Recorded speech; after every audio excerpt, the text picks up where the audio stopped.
Before I go back to the written manuscript for today, I want to let you all know that Peeps, the marshmallows, comes in Dr. Pepper now. Okay?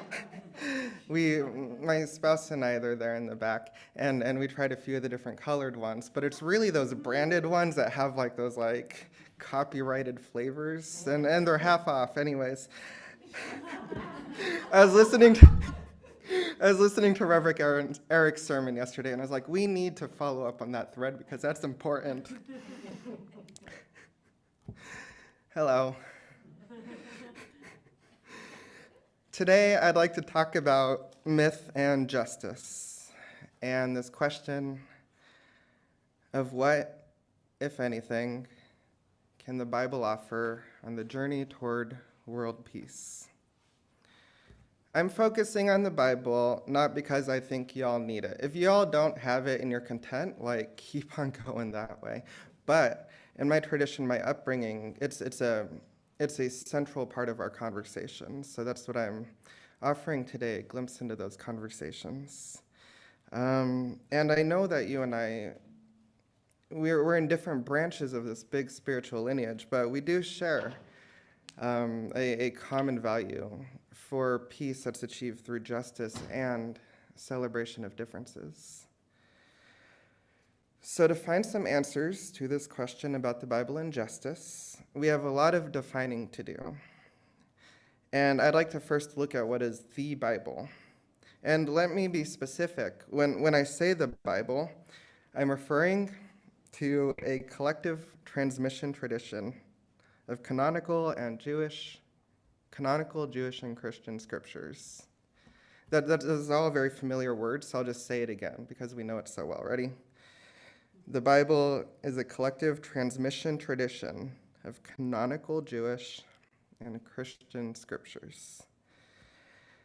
And I phrase it this way because I find it useful and fascinating to note that there is no single manuscript and no single canon that authoritatively claims to be the Bible. The Bible is very fluid in two respects. One, the canon, and two, the language. Regarding canon, what's considered a Bible can range anywhere from 24 to 81 books. For example, the Jewish Tanakh contains 24 canonical books.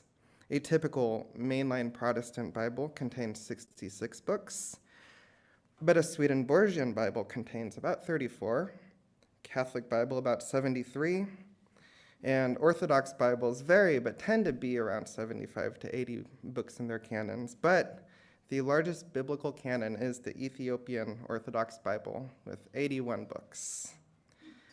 I do want to get more into that, but there's so much good stuff to talk about. Biblical canons typically contain ancient Hebrew stories and histories and laws and prophecies. And some biblical canons also contain some stories about a specific Jewish prophet who gets called Jesus. And some also contain correspondences written between the early followers of Jesus. And what I noticed yesterday, and I was like, what?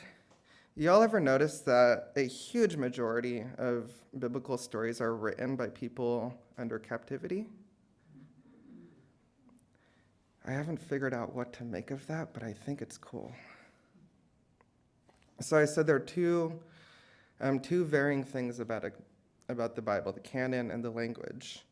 So as for the source languages of the Bible isn't even close to being English. The Bible is not even close to being American. The earliest books in a given biblical canon are written mostly in Hebrew with kind of a poetic dash of Aramaic. And it's not because Jesus spoke Aramaic, it was just the right language for the context. But the books about Jesus, if they are included in a canon, are typically written in Greek. All that being said, most readers are not versed in ancient languages. So some version of a Bible has been translated into over 3,500 languages. So that's an overview of what I mean by the Bible. A tradition of canons including anywhere from 24 to 81 books, written in 2 or 3 languages, and translated into thousands of languages. So to continue along our question of what, if anything, can the Bible offer on the journey toward world peace? This is at least what the Bible is. And next, I'd like to consider what the Bible does, or rather, what the Bible can have to offer. And the Bible is known for having countless purposes, reasons for existing.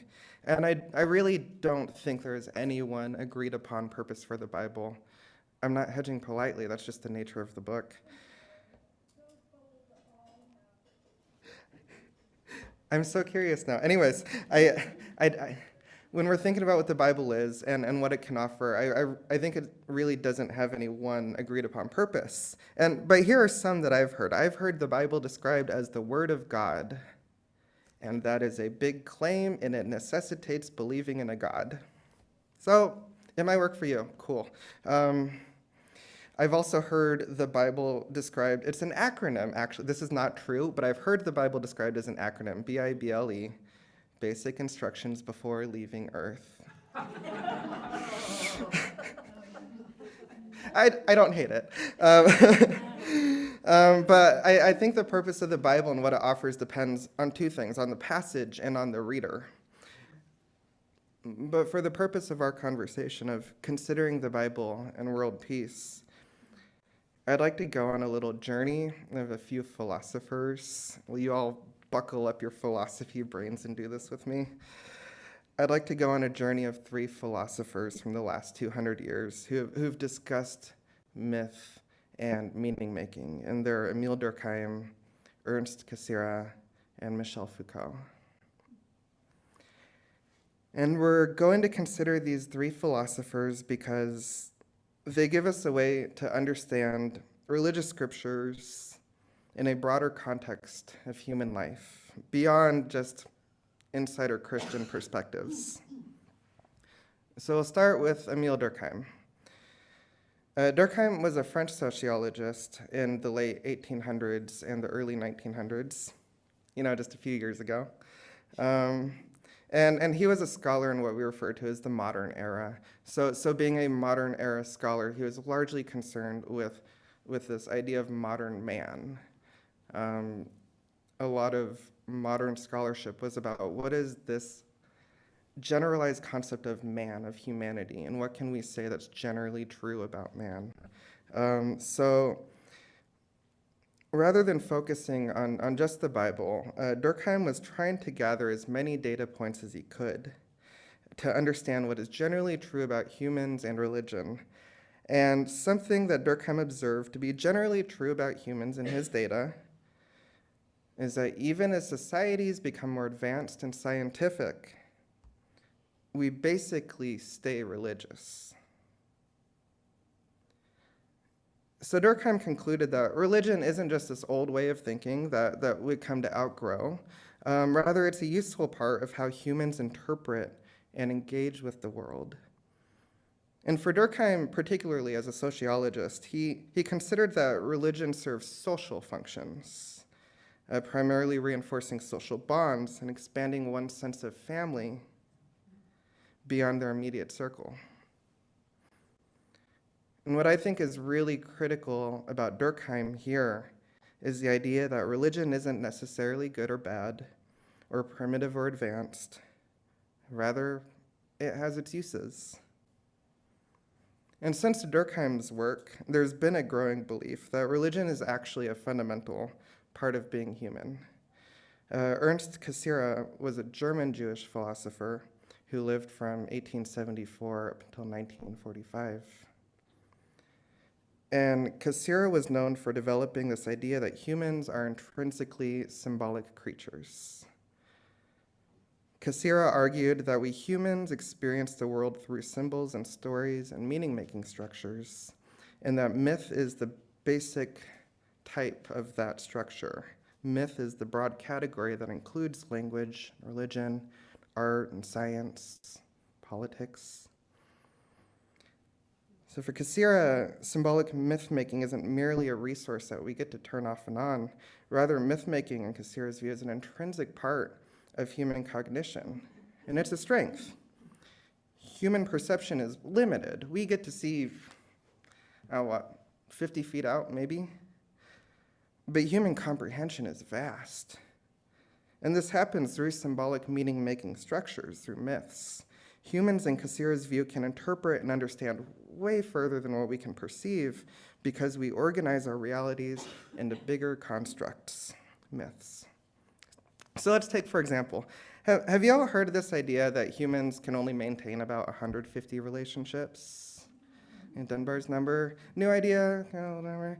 That's an idea. That's something that somebody put out. It's quite credible. And it brings up this question: what do we do to accommodate for the reality of more than 150 relationships? Or putting the number aside, what do we do to accommodate for the reality that there are more people than we can afford to build relationships with? Well, Cassira might suggest that a very human way of growing one's social awareness is through the meaning-making structures, which can include the religion, the nation, the village, sports team, any number of myths. So we expand beyond our relationships. We think bigger than our perceptions, and that expansion is myth. So all this talk about myth, and I keep on repeatedly reiterating this claim that religion is kind of natural, which brings up this really good natural question. What about people who aren't religious? You can't just call somebody religious if they're not. And I'd like to consider what else might count as religion outside of traditional bounds. And I'd like to consider one more philosopher named Michel Foucault. Quick question. Has anybody here actually met Michel Foucault? Okay. Okay, anyways, Michel Foucault there was a possibility of overlap, so I had to ask. Well, with Durkheim, we considered how religion is useful. In Cassira, we considered how myth-making is intrinsic. And Michel Foucault helps us to consider this question: what else counts as myth-making? What is the Bible up against, or what is it up along with? If you haven't heard of him, Foucault was a French historian, kinda. But he was arguably a principled anarchist by the end of his life. And as a former self-described homosexual, Foucault made his found family in the 1970s kink scene of San Francisco. I say all that because he comes up in philosophy papers a lot, but we miss that human side. Anyways, Foucault was attuned to how social structures invisibly shape behaviors. He was especially suspicious of large-scale institutions that claimed to be neutral while modifying the actions of others. Foucault was concerned with prisons, but also with hospitals, and also with schools and churches and nations. And Foucault worked on this idea of a totalizing system. A totalizing system is a structure that aims to control all parts of life. A totalizing system is one that makes meaning from reality, classifies people into groups, commands allegiance, and manages uncertainty. One really, really easy example of a totalizing myth, a totalizing structure, is America. Y'all heard of this thing? You know, not the real peoples of the Americas, but this idea of America. And when things happen, we can interpret it through what is good for America. An American can classify people in its view of valid or not valid, and it commands allegiance, and it manages uncertain moments through faith. A lot can be justified in the name of America. And there's another totalizing structure, another big myth present in our lives, and it's called the economy. We live in a collective belief system that the market economy helps to make meaning from world events. It classifies people as credible or risky. It expects compliance or prescribes failure. And it provides a sense of comfort during uncertainty. You know, don't worry, the economy will correct itself. So the Bible, we are back to the Bible, people. The Bible does these things too. It makes meaning from meaninglessness. The Bible classifies people into groups. The Bible carries an expectation of reverence. And the Bible offers clarity during times of uncertainty. So to our question of what, if anything, can the Bible offer on the journey into world peace, Here's what we've established so far. The Bible addresses the intrinsic myth-oriented way that humans understand the world beyond our perceptions and exists alongside other meaning-making structures. Do your brains need to rest? Because that is so much big concept. Ah! Jesus, we get that you went to school, but do you need to say all this? Let the shoulders rest. It's all the foundation, and I love this stuff, and I'm so grateful that you're going with it.